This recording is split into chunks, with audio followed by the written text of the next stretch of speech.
வாசியோகம் அப்படின்னா குலதராஜன் ஐயா நீங்கள் கேட்டுக்கோங்க, நல்லா தெரிஞ்சுக்கோங்க. வாசியோகம் அப்படின்னா நம்ம உடம்புக்குள்ள காற்று இருக்கு. அந்த காற்றை இந்த விசித்தி சக்கரம் மூலியமா 10ஆம் வாசல் மூலியமா மேல் நோக்கி எழுப்பி அதை புருவ மத்தியை தாண்டி சிரசுக்குள்ள ஒடுங்க வைக்கிறது தான் வாசியோக பயிற்சி. நம்ம சிரசுக்குள்ள நம்ம வாசியை ஒடுங்க வைக்கும்போது மூக்குல சுவாசத்தால் அவன் இழுக்க மாட்டோம். இதுதான் வாசியோக பயிற்சியில் அவ செய்கிறோம்.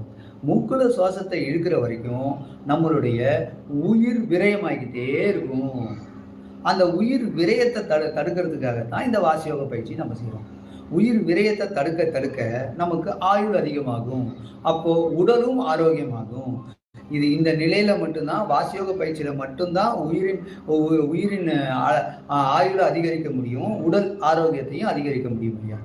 அதுக்காகத்தான் இந்த வாசியோக பயிற்சி செய்கிறோம். வாசியோக பயிற்சி செஞ்சாதான், வாசி மந்திரத்தை ஜபம் பண்ணாதான், வாசியோக பயிற்சியை செஞ்சாதான் மறுபிறப்பும் மனித பிறப்பா பிறக்க முடியும். அதே மாதிரி வாசியோக பயிற்சி செஞ்சாதான் அதன் மூலியமா தான் நம்ம இறைவனையும் பாதத்தையும் அடைய முடியும். இதுதான் உண்மையான விஷயம் ஐயா.